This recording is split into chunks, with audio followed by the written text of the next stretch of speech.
შეთანხმება, რომელმაც ქართული რადიოს სადგური მონტე-კარლოს სკანდალში გახვია, იწყება თუ არა FM 101 და 4-ზე რუსული რადიოს მაუწყებლობა. ეს კითხვა საზოგადოებაში მას შემდეგ გაჩნდა, რაც მონტე-კარლოს ეთერში სტუდია სპუტნიკი საქართველოს მიერ მომზადებული გადაცემები გავიდა. შეთანხმება უკვე გაუქმებულია, თუმცა ქართული რადიოს ხელმძღვანელობას მაინც უწევს ახსნა განმარტებების გაკეთება. აქვს თუ არა სტუდია სპუტნიკს რუსულ რადიოსთან რაიმე კავშირი და რატომ იყო მონტე-კარლოს მიერ მიღწეულ შეთანხმებაზე, რატომ არ იყო საქმის კურსში ამ შეთანხმებაზე კომუნიკაციების მარეგულირებელი კომისია. დეტალებს დღეს ჩვენი კორესპონდენტი რატი ხვისტანი არკვევდა. IDFI იმ ხელშეკრულების გასაჯაროებას ითხოვს, რომლის მიხედვითაც ქართული რადიოს ეთერში რუსული გადაცემა გადის. არასამთავრობო ორგანიზაცია იმ საფრთხეებზე საუბრობს, რომელიც შეიძლება სპუტნიკის მაუწყებლობამ გამოიწვიოს. საქართველოში რუსული რადიოს სადგურ სპუტნიკის მაუწყებლობის დაწყების შესახებ მედიაში გავრცელებული ინფორმაციის შემდეგ ინფორმაციის თავისუფლების განვითარების ინსტიტუტმა საგანგებო განცხადებაც გაავრცელა. ენასთან დაკავშირებით პრობლემა არ არსებობს, გასაგებია, თუმცა თავარია შინაარსი, რა შინაარსის კონტენტი გავრცელდება.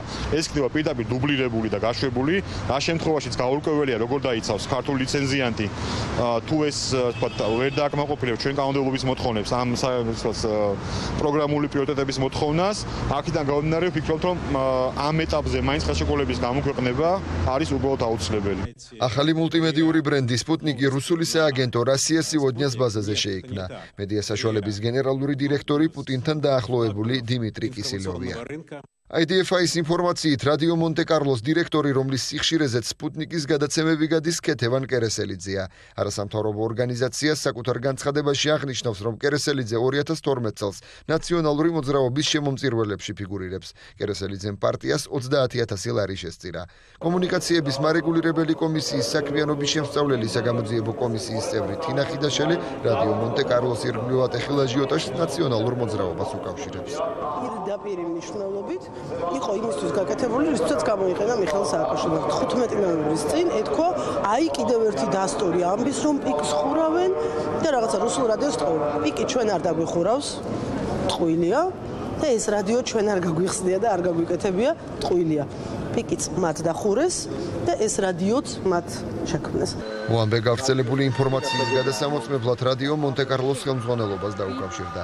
მათი თქმით, შეთანხმება სტუდია სპუტნიკ საქართველოსთან ისე დაიდო, რომ რუსეთთან მათ კავშირზე არაფერი იცოდნენ.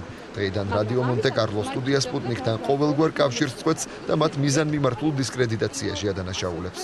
სპუტნიკ საქართველოს ჩვენს სიხშირეზე მაუწყებლობა არ დაუწყებს. ჩვენთან როდესაც მოვიდნენ სასაუბროთ, რომ ერთი თვე ვიქნებით თქვენთან ტესტურ რეჟიმში და აქვე აღმოჩნდა, რომ ეს 4 ნოემბრიდან ჩვენთან ეს გადაცემები გადის ტესტურ რეჟიმში. ეს რამდენად ის და რადიო სპუტნიკია ამათან მიმართებაში. ეს ჩემი გასარკვევი არის, ეს მათი პრობლემა.